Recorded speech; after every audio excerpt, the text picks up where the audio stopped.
ورحمۃ اللہ وبرکاتہ۔ پیران پیر الشیخ عبد القادر جیلانی رحمہ اللہ کے پیغام کے حوالے سے ہمارا سلسلہ جاری اور ساری ہے۔ آج ہم گفتگو کریں گے کہ آمین بالجہر کے حوالے سے شیخ جیلانی رحمہ اللہ کا کیا موقف تھا۔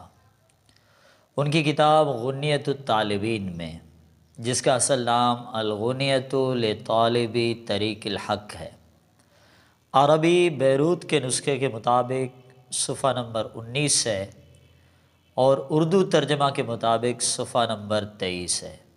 وہاں پر آمین کا تذکرہ موجود ہے۔ احباب تصویر میں دیکھ سکتے ہیں کہ انہوں نے آمین کا ذکر کیا ہے اور مترجم نے وہاں پر لکھا ہے اونچی آواز سے آمین کہنا۔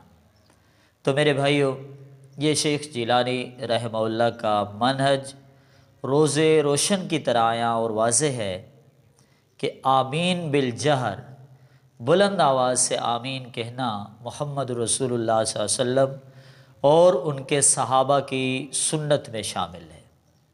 لیکن تعجب یہ ہوتا ہے، میری یہ بات سن کر کئی قادری سلسلے سے منسوب لوگ یہ کہہ دیں گے کہ شیخ جیلانی تو حنبلی تھے اور ہم لوگ کیا ہیں، احناف ہیں۔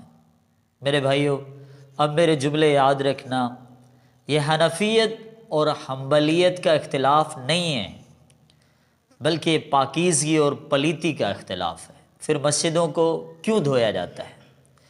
یہ دشمنی بڑھانے کا اختلاف ہے، اس لیے آمین بالجہر کہنے والوں کو مسجدوں سے نکال دیا جاتا ہے۔ یہ اختلاف حنبلیت حنفیت محض تقلید کا یا مقلد ہونے کا نہیں ہے، بلکہ یہ نماز کے ہونے نہ ہونے یا باطل ہونے کا اختلاف ہے۔ یہاں تک کہ آمین بالجہر پر کئی قادری سلسلے سے منسوب لوگ ناراض ہو کر باوجود امام ہونے کے گالیاں بکنا شروع کر دیتے ہیں۔ میرے بھائیو، اگر آمین کہنے والے کو گالی دی جائے تو شیخ جیلانی رحمہ اللہ کے بارے میں کیا خیال ہے؟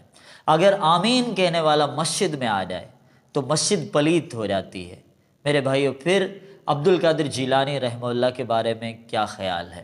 لیکن یہ بھی یاد رکھیں کہ یہ صرف شیخ جیلانی رحمہ اللہ کا منہج و عقیدہ نہیں ہے، بلکہ مرشد اعظم محمد الرسول اللہ صلی اللہ علیہ وسلم کی سنت بھی یہی ہے۔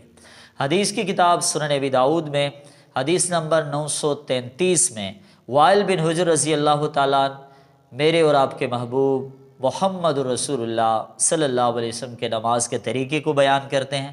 فرماتے ہیں فَجَهَرَ بِآمین، نبی علیہ الصلاۃ والسلام نے آمین بلند آواز سے کہی تھی۔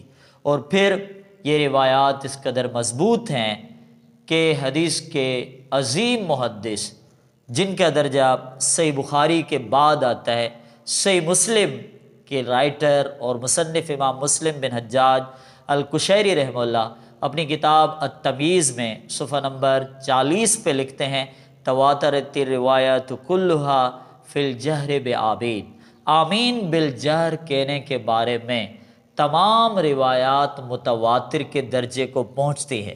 میں اہل علم سے اور اصول حدیث جاننے والے لوگوں سے سوال کروں گا، جو قادری سلسلہ سے منسوب لوگ ہیں ان علماء سے سوال کروں گا، جو حدیث متواتر کے درجے تک پہنچ جائے اور جس کے تواتر کا تذکرہ امام مسلم جیسے عظیم امام نے اپنی کتاب التمیز صفحہ نمبر 40 پر کیا ہو، تو آپ اس عظیم عمل کے بارے میں کیا کہیں گے؟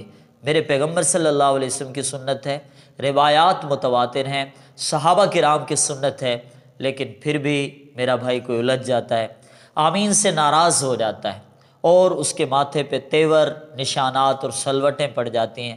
میں اس سے پوچھتا ہوں کہ آمین پر ناراض ہونا کام کس کا ہے؟ ذرا اس بات کو بھی سوچ لیں۔ رسول اللہ صلی اللہ علیہ وسلم نے فرمایا کہ سلام کے الفاظ سے اور آمین سے یہود ہی ناراض ہو جاتے ہیں۔ تو آج کے ناراض ہونے والے لوگ بھی سوچ لیں کہ ہم کن لوگوں کی روش کو اپنا رہے ہیں۔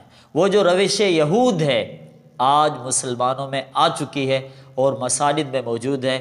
تو میرے بھائیوں، آئیں ایک وہ طریقہ ہے جو میرے پیغمبر صلی اللہ علیہ وسلم کا ہے، صحابہ کرام کا ہے۔ صحیح بخاری کے الفاظ آپ پڑھیں کہ صحابہ کرام تابعین اعظام مسجد نبوی میں اتنی بلند آواز سے آمین کہتے تھے۔ صحیح بخاری میں معلق روایت ہے وَإِنَّ لِلْمَسْجِدِ لَلَجَّةً، یہاں تک کہ مسجد گونج جاتی تھی۔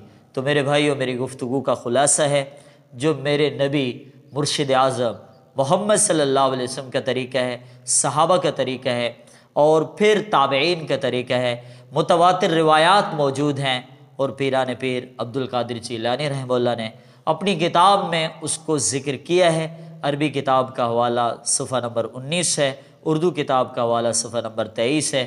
میں تمام احباب سے گزارش کرتا ہوں ان احادیث کو دیکھیں، پھر تقلید کے بندھن سے باہر نکلیں، تقلید کی پٹی کو اپنے آنکھوں سے ہٹا دیں، آئیں پھر تسلیم کریں جو منہج رسول صلی اللہ علیہ وسلم ہے، جو منہج پیران پیر اور منہج صحابہ ہے۔